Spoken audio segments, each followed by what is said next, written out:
সবাই বলে figure it out. But what if you genuinely don't know what to do with your life? And this is the all things which I actually do when I don't know anything what to do.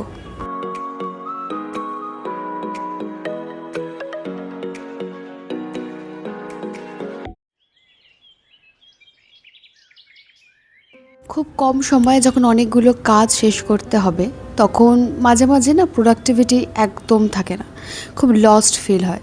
সব কিছু থেকেই যেন একটা খেই হারিয়ে যায়, কি করছিলাম না সব একটা স্ট্রাকচার ভেঙে যায়। আবার কখনো কখনো অনেক দিন ধরে একই বিষয় পড়তে পড়তেও একটা বোরডম কাজ করে। আমার লাইফেও এখন সেরকমই একটা সময় যাচ্ছে, ভীষণ লস্ট ফিল হচ্ছে, কোনো কিছুতেই মন বসছে না, না পড়ায় না কোনো কাজে, কিছুতেই নয়। লস্ট ফিলিংস না অনেক সময় স্ট্রাকচার না থাকলেও হয়। ঘুম, খাবার, এক্সারসাইজ আর কাজের একটা বেসিক রুটিন অনেক সময় মনকে স্থির হতে সাহায্য করে। আর সত্যি কথা বলতে কিছুদিন ধরে আমিও জানি যে আমি কোনো রুটিন ফলো করতে ঠিক মতন পারছিলাম না, না এক্সারসাইজ হচ্ছে, না ঠিক সময় ঘুম, না খাওয়া, কোনোটাই নয়। আর যখন আমার এরকম হয় আমি একটু প্যাটার্ন ব্রেক করতে ভালোবাসি।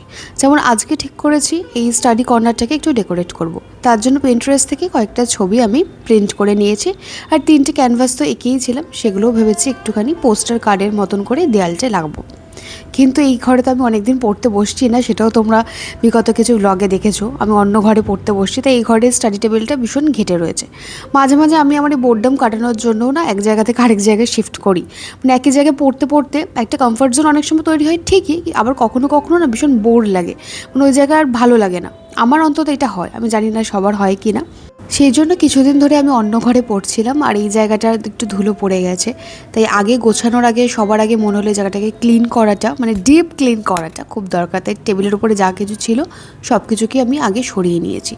এবার আগে একটু ঠিক করে নিই কোন জায়গায় বসাবো। আমি এটা টেম্পোরারি করছি, সেই জন্য আমি বোথ সাইড টেপ দিয়ে লাগাবো আর জাস্ট নর্মালি স্টিক করব, কারণ আমি খুব একটা দেয়ালে ফুটো টুটো করতে না ভালোবাসি না। কারণ যারা আমাকে প্রথমবার দেখছো তাদের জন্য বলে দিই, আর যারা আমাকে অনেক দিন ধরে দেখছো তারা তো জানোই যে আমার ঘন ঘন মুড বদলে যায়, আর আমার একই জিনিস অনেক দিন টানা ভালো লাগে না। সেটা যে কোনো ক্ষেত্রে, যে কোনো জিনিসের ক্ষেত্রে প্রযোজ্য, সেই রকম ঘরের ক্ষেত্রেও তাই। তো আমি ঘরটাকে নানা রকমভাবে সাজিয়ে ওঠার চেষ্টা করি, আর আমি জানি এই যে আজকে যেটা করছি হয়তো কয়েক মাস পর বা কয়েক বছর পর আমার এটা আর ভালো লাগবে না। আর এটা খুব বেসিক জিনিস, তাই না? তাই এটা যাতে চেঞ্জ করতে পারি তখন আর দেয়ালে যেন কোনো ক্ষতি না হয়, সেই জন্য আমি বোথ সাইড টেপ দিয়ে এটাকে স্টিক করছি। আর সত্যি বলতে কয়েকদিন ধরে না আমার একদম রাত্রে ঘুম হচ্ছে না, যার ফলে আমি মানে পড়াতে তো মন বসছেই না, কিন্তু আমি খুব নিজের উপর জোর দিয়েই পড়ছিলাম যে না পড়তে হবে, শেষ করতে হবে, আজকের মধ্যে এতগুলো চ্যাপ্টার করতে হবে। তো সেই জোরটা দেওয়ার জন্যই বলতে পারো আরও বেশি আমি এক্সস্ট ফিল করেছি। তাই আজকে আমি ঠিকই করে নিয়েছিলাম যে না আগে আমি আমার পছন্দের কিছু কাজ করে একটুখানি আমার মুডটাকে সেট করে নেব, তারপরে আমি পড়তে বসবো। মাঝে মাঝে যদি একটু রিসেট না করি না, তাহলে দেখবে আমরা মানে যতই চেষ্টা করে সবসময় পড়াশোনা হয় না, তাই না? একটু ভালো লাগার, পড়াশোনাটা অনেকটা ভালো লাগার বিষয়, সেখানে তোমার মন মস্তিষ্ক দুটোকে একসাথে এনে একত্রিত করে পড়তে বসতে হয়, এটা আমি বিশ্বাস করি। তো আমি এই পন্থাতেই চলি। তো আমার মন আরেক জায়গায়, মস্তিষ্ক আরেক জায়গায় নিয়ে পড়াশোনা তো আর হয় না। তো আমি আগে এই স্টাডির কর্নারটাকে একটু সাজিয়েছি। তোমরা বলো কীরকম লাগছে? মাঝে মাঝে আবার এই ঘরে এসেও পড়বো, তখন এই টেবিলটার সামনেটা বসে পড়লে বেশ ভালোই লাগবে। আমার তো বেশ ফ্রেশ লাগছে দেখে, একটু লুকটা চেঞ্জ হয়েছে ঘরের। তোমাদের কেমন লাগছে অবশ্যই জানিও। এবার আমি এই বইটা থেকে একটা প্রিভিয়াস ইয়ার সলভ করব। আগের দিন দেখিয়েছিলাম, এটা অসওয়াল বুকসের সিটেটের 18 সলভড পেপার রয়েছে। অলরেডি আমি কিছু দেখো এখানে পিওআইকিউ সলভ করেছি, সেটাতে আমি 27 পেয়েছিলাম সিডিপিতে, আর ইংলিশে আমি খুবই পেডাগজিতে কম পেয়েছিলাম, সেটাও দেখিয়েছিলাম। 15-এ 8 পেয়েছিলাম। তো আজকে আমি ভেবেছি সিডিপি দিয়ে স্টার্ট করব, তার কারণ সিডিপি আমার কমফর্ট জোন। সিডিপি আমার অলওয়েজ, মানে আমার যদি কিচ্ছু পড়তে ভালো না লাগে আমি সিডিপি পড়ি। তো আমাকে একজন প্রশ্ন করেছিল তোমাদের মধ্যে থেকেই যে আমি কেন সিডিপি পড়ছি যদি আমার স্কুলটাই টার্গেট না হয়। দেখো, গোল তো সব মানুষেরই বিশাল বড় হয়, কিন্তু সেটার জন্য আমরা আদৌ ক্যাপেবল কিনা, এখনও এলিজিবল কিনা সেটাও দেখতে লাগে। তো এখনও আমার গোলের জন্য আমি অতটা এলিজিবল এখনও অবধি নই, তো সেই জন্য আমি এখনও অবধি পড়াশোনা করে যাচ্ছি। তো সেটা কোনো দিন অবশ্যই বলবো।